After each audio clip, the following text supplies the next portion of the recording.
Hello students, कैसे हैं आप सभी। My name is Ashish Singh और मैंने आपको अपने बारे में कल बताया ही था कैसे कैसे मैंने एग्ज़ाम्स दिए हैं। सीजीएल मैंने कैसे अभी जो आंसर किया है उसमें मेरे कितने नंबर आए हैं और पहले मैंने क्या क्या किया था। ठीक है, तो वो सब कुछ मैं अपने बारे में बता चुका हूँ और मैं सीजीएल के अंदर आपको पढ़ाऊंगा। सारा जितने भी टॉपिक्स रहेंगे मैथ्स के वो मैं ही बताऊँगा आपको। ठीक है, पूरा कोर्स मैं आपको पढ़ाऊँगा, उसकी टेंशन लेने वाली बात नहीं है। पर स्टार्ट करने से पहले दिमाग में सभी के सभी रखें कि आपको हमेशा दिमाग में रखना है कि आपको कंसिस्टेंट रहना है। मेरा मोटो यही है, दिमाग में आप हमेशा लेके चलिए कि आपको कंसिस्टेंसी मेंटेन करके चलनी है और साथ साथ एक ऐसा एटीट्यूड रखना है जो कि जिसके अंदर आप किसी भी चीज़ पर गिव अप ना करें। अपना एटीट्यूड ऐसे रखना है। अप्स और डाउन्स तो आते ही रहते हैं, आपको पता ही है। तो वेलकम टू एसएससी अड्डा 24/7 अगेन और स्टार्ट करते हैं आगे मैं आपको बताता हूँ। पहली बात तो आपको सभी को पता ही है, हमारी ऐप है, या तो आप गूगल क्रोम पे जाकर या फिर किसी भी आप नेट पे जाइए और चेक कर लीजिए adda247.com। उसके में जितने हमारे पास पैक्स आ रहे हैं वो आप चेक कर लेना। साथ साथ और एक और चीज़, जितने भी प्रीमियम स्टडी मटेरियल वो आपको मिल जाएंगे वहाँ पर। करंट अफेयर भी मिलेगा, जॉब अलर्ट जितने भी आते रहते हैं, जो भी जॉब्स आती हैं, जिस भी जॉब्स के लिए आप प्रिपेयर कर रहे हो। वैसे तो आपको पता ही रहता है, आप इतने इंटेलिजेंट हैं, स्मार्ट हैं, बट स्टिल आपको कभी कभी कुछ चीज़ें स्किप हो जाती है, वो आप यहाँ से पता कर सकते हैं। जॉब अलर्ट्स आते रहते हैं, नोटिफिकेशन आती रहेगी, नोटिफिकेशन ऑन करके रखना। Daily quizzes, subject wise quizzes, magazines, power capsules, notes, articles, क्या कुछ नहीं है। और बहुत सारी वीडियोस, चाहे वो हमारे पास मैथ्स हो, इंग्लिश हो, रीजनिंग हो और किसी भी वर्टिकल के अंदर, चाहे एसएससी बैंक कुछ भी हो, वो आपको सब कुछ यहाँ मिल जाएगा। आप क्विजेज दे सकते हैं। ठीक है, तो ये बहुत ही अच्छी चीज़ है आप लोगों के लिए। ठीक है, पावर कैप्सूल्स बहुत अच्छी चीज़ है, तो ये मुझे भी बहुत हेल्प करी थी, आपको भी बहुत हेल्प करेगी एग्जाम क्लियर करने के लिए। ठीक है, चलो आगे चलते हैं। सबसे पहले एक काम कीजिएगा कि आप इस वीडियो को शेयर और सब्सक्राइब जरूर कर लीजिएगा। तो इससे फायदा क्या होता है, कभी कभी आपसे वीडियो मिस हो जाती है। जो भी फैकल्टीज पढ़ा रही है, अब तो हमारा एग्जाम क्लियर हो चुका है, पहले भी अच्छे नंबर आ चुके हैं, तो आप ऐसी फैकल्टी से ही पढ़ रहे हैं यहाँ पर जो कि ऑलरेडी एग्जाम्स दे चुकी हैं और काफ़ी अच्छा कर चुकी हैं उन एग्जाम्स के अंदर। तो आप इस चीज़ के अंदर बिल्कुल निश्चिंत रहिए, पढ़ाने में कोई दिक्कत नहीं होगी, सब कुछ आपको बहुत बढ़िया मटेरियल मिलेगा, बहुत अच्छा कंटेंट मिलेगा। बस आप ध्यान रखिएगा, आप इस चीज़ को शेयर और सब्सक्राइब कर लीजिएगा जितने भी लोगों को आप जानते हो। ठीक है, वही बात है कि आप 3 लोगों को सब वो करना, शेयर करना, उनसे बोलना कि और आगे 3 लोगों को, ठीक है, सलमान भाई की तरह। तो ऐसे ही आप ध्यान रखेंगे, इस वीडियो को शेयर कर देंगे और आगे इस जो भी लाल और काला बटन आता है उसको आप क्या कर देंगे, दबा देंगे बेल आइकन के साथ। चलिए आगे चलते हैं, मेन बात पे आते हैं। हमारे पास जो एसएससी सीजीएल है, ठीक है, हमारे पास जो एसएससी सीजीएल है, 1 मिनट, ये हमारे पास एसएससी सीजीएल है। मैंने कल आपको कट ऑफ के बारे में बताया ही था। कल मैंने आपको कट ऑफ के बारे में बताया था कि कट ऑफ क्या जा सकती है।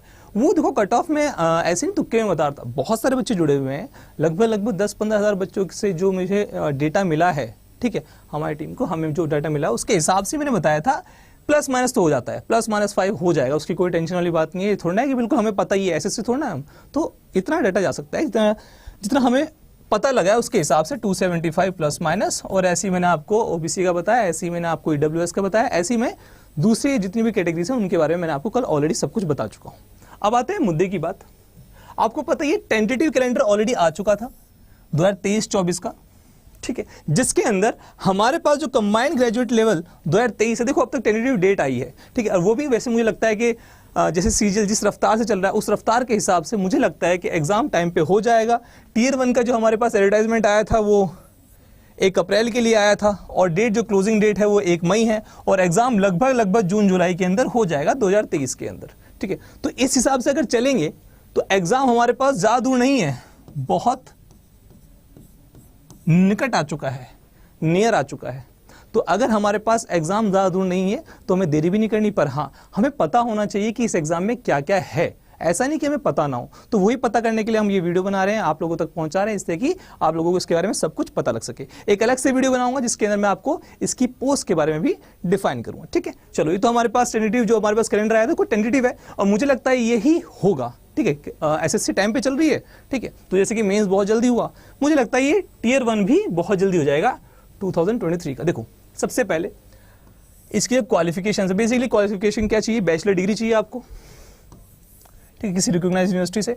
डिजायरेबल देखो अलग अलग, देखो जेएसओ है और एओ है उनके लिए देखो स्टैटिस्टिकल ऑफिसर के लिए bachelor degree in any subject from recognised university, ठीक है, with at least 60% marks in mathematics और 12th स्टैंडर्ड लेवल, ठीक। और या फिर एक और चीज़ है सब्जेक्ट वाइज स्टैटिस्टिक्स में as one of the subject at degree level, ये जेएसओ के लिए है। और ऑल अदर पोस्ट के लिए bachelor degree from a recognised university. देखो ये जो ऊपर वाला था ये एओ के लिए था, अकाउंट ऑफिसर के लिए था, ठीक है, दोनों पॉइंट। और जो जेएसओ है इसके लिए बता दिया। और ऑल अदर पोस्ट के लिए बेसिकली सीधी सीधी बात है बैचलर डिग्री आपको एलिजिबिलिटी में मांगता है, ठीक।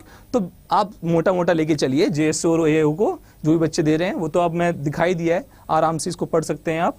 और जो दूसरी पोस्ट है उन पोस्ट के लिए कुछ एक्स्ट्रा नहीं, बस बैचलर डिग्री, ठीक है, या फिर किसी भी रिकॉग्नाइज्ड यूनिवर्सिटी से अगर आप इग्नू से बैचलर डिग्री इग्नू से, ठीक है, फुल टाइम का अगर आपने किया हुआ है तो वो भी चल जाता है।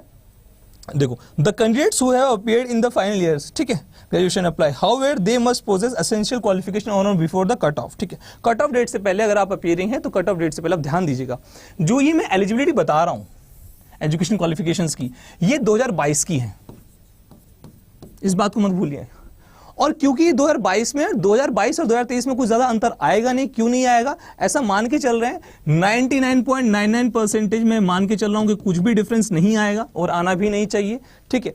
तो हमारे पास सीधी सीधी बात है, ये हमारे पास एजुकेशन क्वालिफिकेशन है, इनमें कुछ डिफरेंस नहीं आएगा मेरे हिसाब से, ठीक है। यही रहने वाला है, जो कल 1997 था वो अगले साल 1998 हो जाएगा, ठीक है। अगर जो एज के अंदर, अभी एज के अंदर भी देखेंगे, ठीक है। देखो ये हमारे पास एज लिमिट है 18 से 27, ठीक। और ये हमारे पास वैसे 20 से 25 तक का रहता है। 20 से 25 क्या होता है, सीपीओ का हो गया। Candidate must have been born earlier 1995 than and not later than 2004। मतलब हमारे पास 1995 और 2004 के बीच का हिसाब बोल रहा है वो, ठीक है। ये दूसरी 20 से 30 जो लिमिट है भैया, must have been born not, ये सारी एज क्वालिफिकेशंस दे रखी है।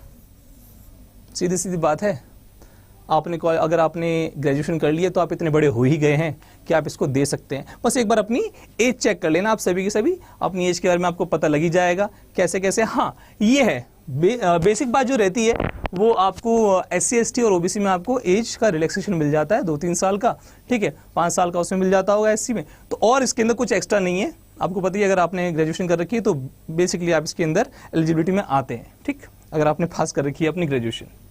चलिए ये तो हो गया हमारे पास, ठीक, आगे चलते हैं। अब देखिए मैं आपको बता ही रहा था SC ST में 5 साल, OBC में 3 साल, ये अनरिजर्व में 10 साल है, ये OBC PWD में ये 13 साल है, ये SC ST में PWD में ये 15 साल है। एक्स सर्विसमैन के लिए 3 साल after reduction of the military services, after reduction of the military services rendered from the actual age age on the closing date, ठीक है, ये पढ़ लीजिएगा आप। और डिफेंस पर्सनल के लिए देखो ये आगे 3 साल दे रखा है। ये आपके पास एज रिलैक्सेशन दिमाग में बच्चों के मेनली यही रहता है। देखो UR वाले बच्चों का तो क्या ही, उनमें तो कोई रिलैक्सेशन है ही नहीं, बेसिकली आपको जानना यही है रिलैक्सेशन। तो SC ST वालों के लिए 5 साल और OBC वालों के लिए 3 साल, ठीक।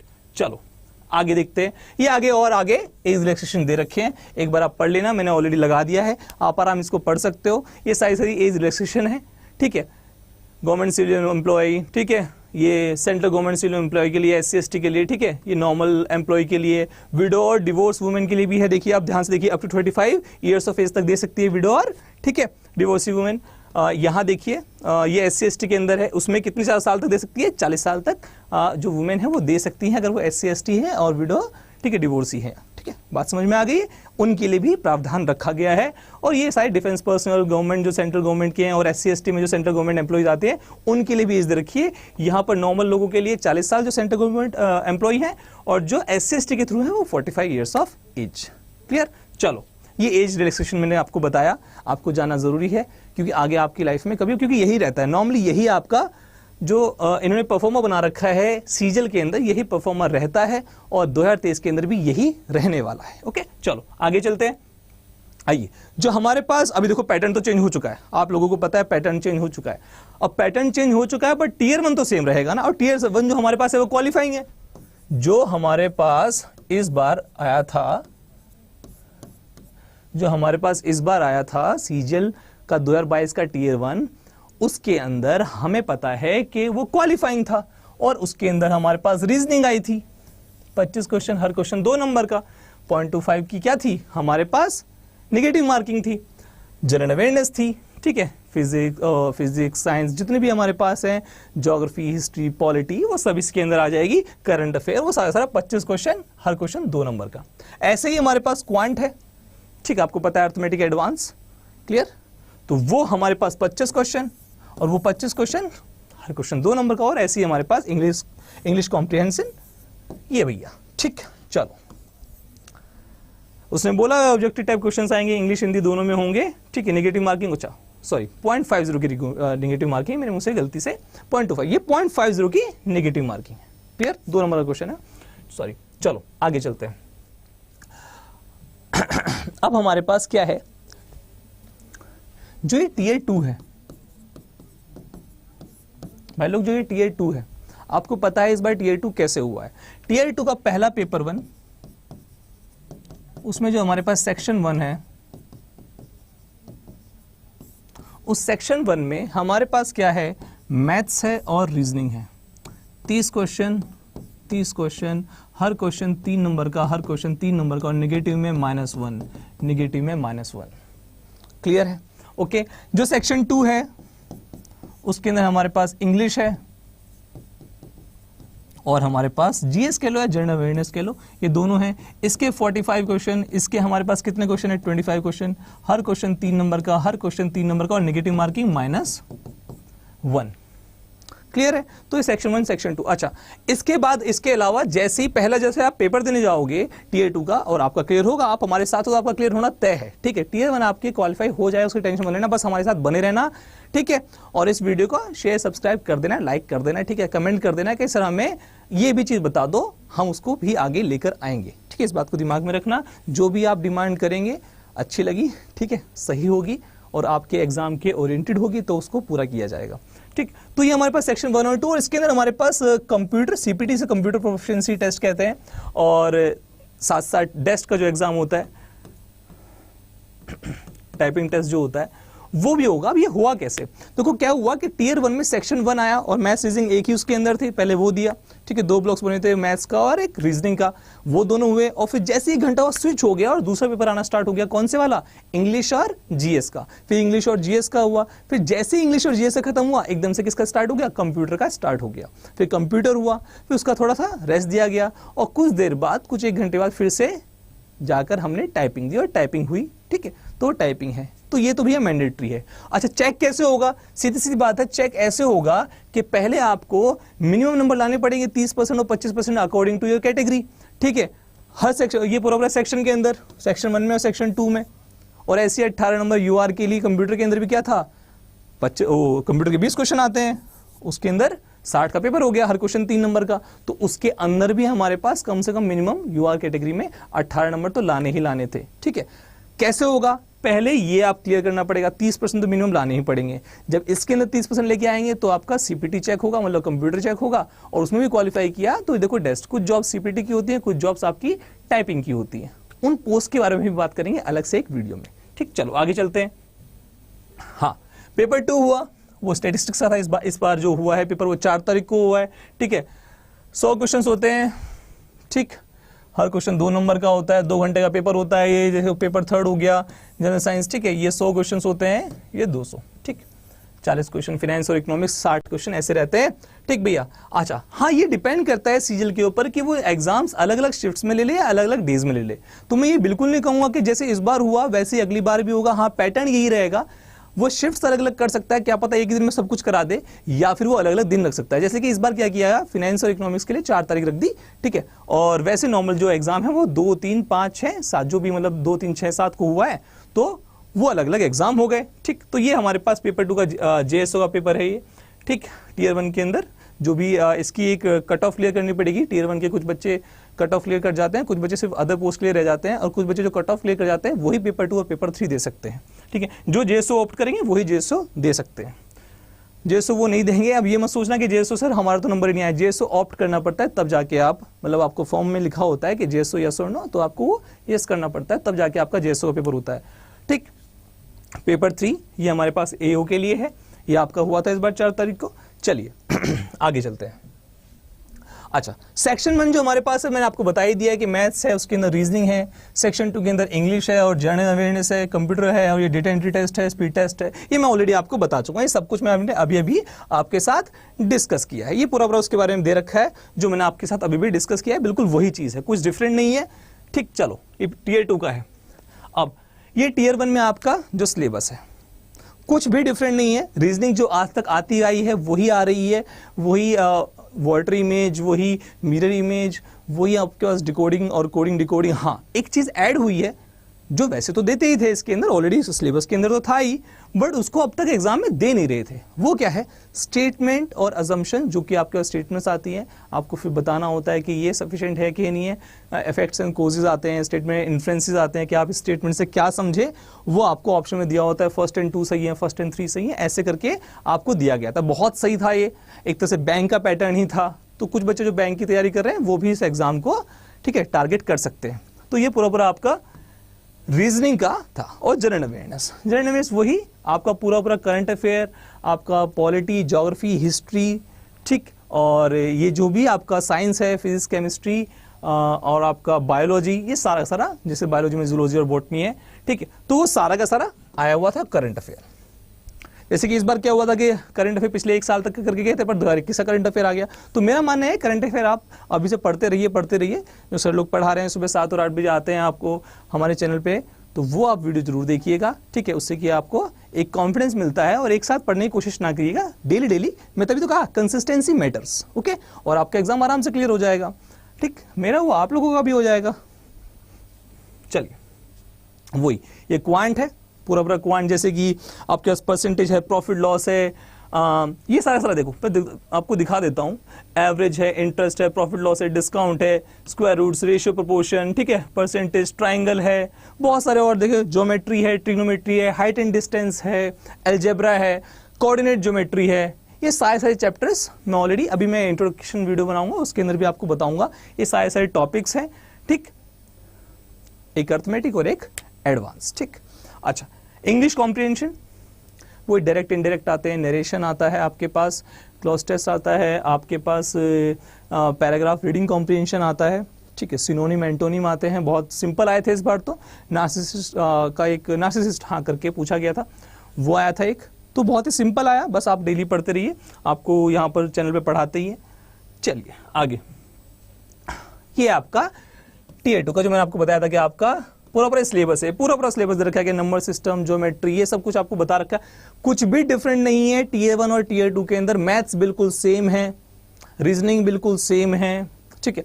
रीजनिंग बस ये होगा कि मेंस में उसको मौका मिल जाएगा 30 क्वेश्चन के अंदर स्टेटमेंट और अजम्पशन वाले क्वेश्चन पूछने का। नहीं तो नॉर्मली जो आपके पास, देखो मुझे जो लगता है नॉर्मली जो आपके पूछेगा वो टीयर 1 में वही जो आज तक पूछता आ रहा है वही पूछेगा। हाँ, एक आधा क्वेश्चन ऐसा हो सकता है किसी शिफ्ट में आ जाए स्टेटमेंट और अजम्पशन वाला, नहीं तो नॉर्मल जो वाटर इमेजेस रहती हैं, डिकोडिंग कोडिंग रहती है, बॉक्सेस में मैट्रिक्स रहता है, वही आता है, ठीक है। ऐसे ही मैथ्स का, ठीक, कुछ भी डिफरेंस नहीं है।